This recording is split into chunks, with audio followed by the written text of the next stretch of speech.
చేయాలి కదా ప్రభాకర్ గారు, మీరు చేయలే. మీరు అధికారులను పారావైజ్ రిమార్క్స్ తీసుకురమ్మని అడగలే. పారావైజ్ రిమార్క్స్ తీసుకొచ్చి మనం మళ్ళీ కౌంటర్ వేయాలి కదా హైకోర్టులో అని అడగలే. అదేవిధంగా లా డిపార్ట్మెంట్కి దీన్ని పంపించాలి. ఇలా రాష్ట్రంలో లా మినిస్టర్ ఎవరు? లా డిపార్ట్మెంట్ ఎవరి చేతిలో ఉన్నది? రేవంత్ రెడ్డి చేతిలో ఉన్నది. అంటే హోంశాఖ మంత్రి ఆయన్నే, ముఖ్యమంత్రి ఆయన్నే, లా మినిస్టర్ ఆయన్నే.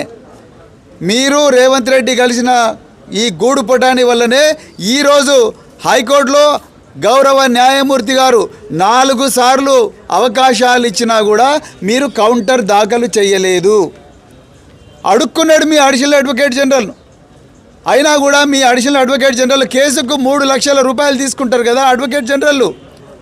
మరి కేసుకు 3 లక్షల రూపాయల ప్రజాధనాన్ని వినియోగించే అడ్వకేట్ జనరల్ కానీ అడిషనల్ అడ్వకేట్ జనరల్ కానీ ఈ కళ్యాణ లక్ష్మి 13 లక్షల మంది మహిళలకు న్యాయం చేసే కళ్యాణ లక్ష్మి ఏదైతే ప్రోగ్రాం ఉన్నదో దాంట్లో ప్రభుత్వం తరపున కౌంటర్ ఎందుకు దాఖలు చేయలేదు? ఎందుకంటే నీకు తెలుసు, రేవంత్ రెడ్డికి తెలుసు ఈ ప్రోగ్రామ్ని ఎట్లయినా బంద్ చేయాలి. ఎందుకంటే దీనివల్ల కేసీఆర్ గారికి మంచి పేరు వచ్చింది. అదేవిధంగా మళ్ళీ ఇది మనం ఇచ్చినామంటే మళ్ళీ ఇది పోయి మా మహిళల దగ్గర పోవాలంటే మళ్ళీ మా తులం బంగారం ఎక్కడుందని అడుగుతారు.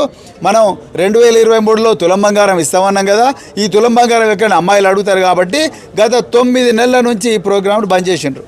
ఎందుకు బంద్ చేసిండ్రండి? ప్రభుత్వమే, భారత ప్రభుత్వం, వరల్డ్ బ్యాంకే ఇది బెస్ట్ స్కీము, డీబీటీ కింద డైరెక్ట్ బెనిఫిట్ ట్రాన్స్ఫర్ స్కీమ్ కింద బెస్ట్ స్కీమ్. ఇది ఇట్లా కరప్షన్కు తావులేదు. ఎందుకంటే పెళ్లి పత్రిక చూస్తారు, ఆధార్ కార్డు చూస్తారు, అడ్రస్ చూస్తారు, బర్త్ సర్టిఫికేట్ చూస్తారు, ఇంకేం కావాలండి మీకు?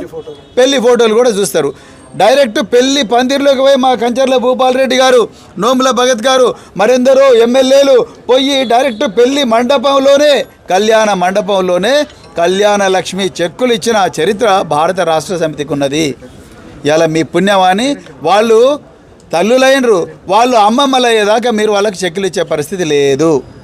అది పరిస్థితి ఇలా తెలంగాణ రాష్ట్రంలో. నేను ఒక్కటే క్వశ్చన్ అడుగుతున్నా, మీ రేవంత్ రెడ్డి గారికి, మీ పొన్న ప్రభాకర్ గారు, మీ ఇద్దరికి ఈ విషయం తెలుసు.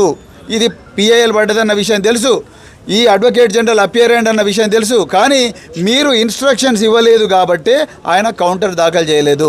మీ